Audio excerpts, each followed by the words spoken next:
Opération Mirador. Théâtre de déploiement. Nord Bénin. Mot d'ordre, traquer les terroristes, sécuriser le pays.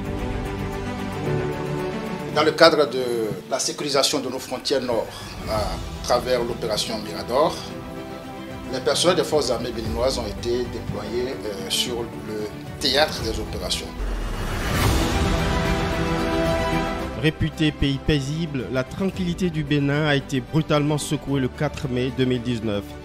Fiacre Béji, sympathique guide touristique, venait d'être cruellement assassiné dans le parc Pandjari. C'est le début d'une série meurtrière. Face aux attaques récurrentes et multiformes, la hiérarchie militaire se réinvente et dresse un dispositif spécial.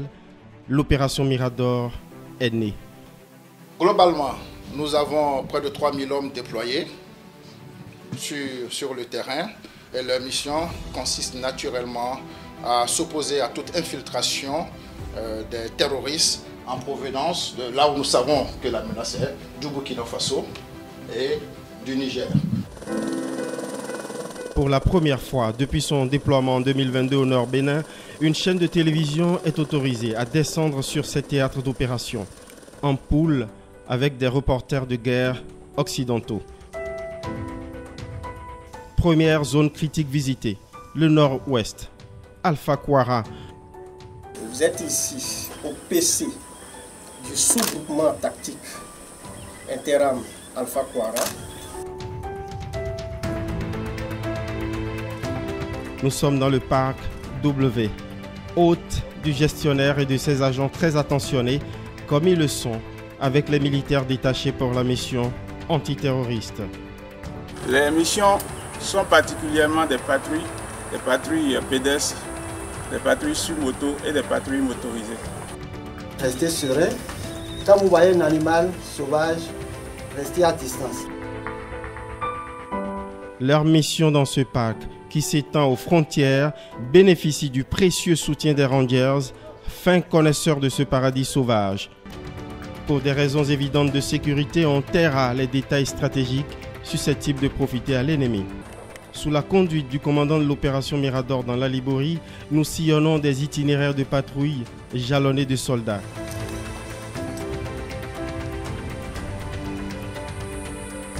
Cap sur une autre position militaire, proche de la frontière Burkina-Bénin-Niger, point triple, zone rouge. Déplacement tous sens en alerte, sous escorte multiple. Des mouvements suspects sont à redouter.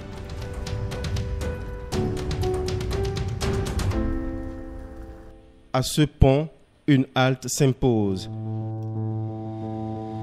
Derrière, le Burkina. Pas loin, mais pas d'accès. Et pour cause. Nous avons tout juste barré l'accès au pont pour empêcher des passages illégaux. Voilà. Donc c'est à notre aise que nous passons. On découvrira en amont la position à visiter. Un poste avancé fortifié, tapis dans la forêt, équipé d'engins adaptés à la menace. Sa position n'est pas fortuite.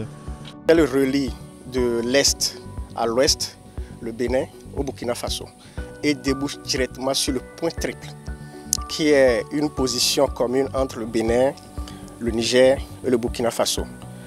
Donc du point triple, on peut passer par ici directement et traverser le Bénin. C'est ce que faisaient les terroristes. C'est ce que faisaient les terroristes il y a 2 ans de cela. Mais depuis l'installation de cette position, on n'a plus jamais constaté de traversée. Nous avons de plus grandes bases que nous appelons bases opérationnelles avancées.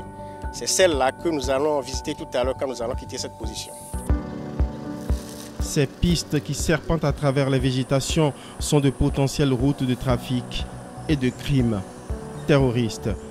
Après un parcours sans encombre, nous arrivons sur une base en finition, dans la commune frontalière de Malanville. Nantie de puissantes fortifications, la base de Boifo est une forteresse jamais encore construite au Bénin.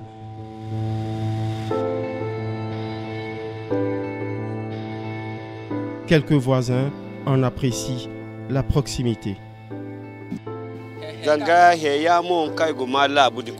On dit les terroristes rentrent dans les villages, ils tuent les gens, ils prennent les gens, ils les emportent.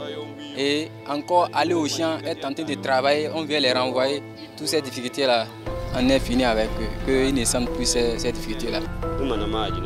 Pour accomplir ces missions, il y a d'abord un maillage sécuritaire dans notre zone de responsabilité à travers des bases opérationnelles avancées qui sont actuellement en construction et des points avancés fortifiés que nous appelons des PAF, également en construction. Nos frontières sont poreuses, ce qui fait que ce n'est pas vraiment facile de contrôler les infiltrations sur le territoire national. C'est la raison pour laquelle la haute autorité a décidé de doter les unités sur le terrain des vecteurs aériens qui permettent à partir du RAW de pouvoir aider les personnels qui sont au sol pour localiser l'ennemi qui est tapis dans l'ombre et qui est difficile à déceler par les personnels au sol. Surveillance aérienne militaire. Une courte expérience nous est offerte dans la Takora, direction nord-ouest, la Pandjari, où tout a commencé. Aucun centimètre ne sera laissé à l'ennemi. Là-bas, comme dans la Liborie, l'armée est en état d'alerte.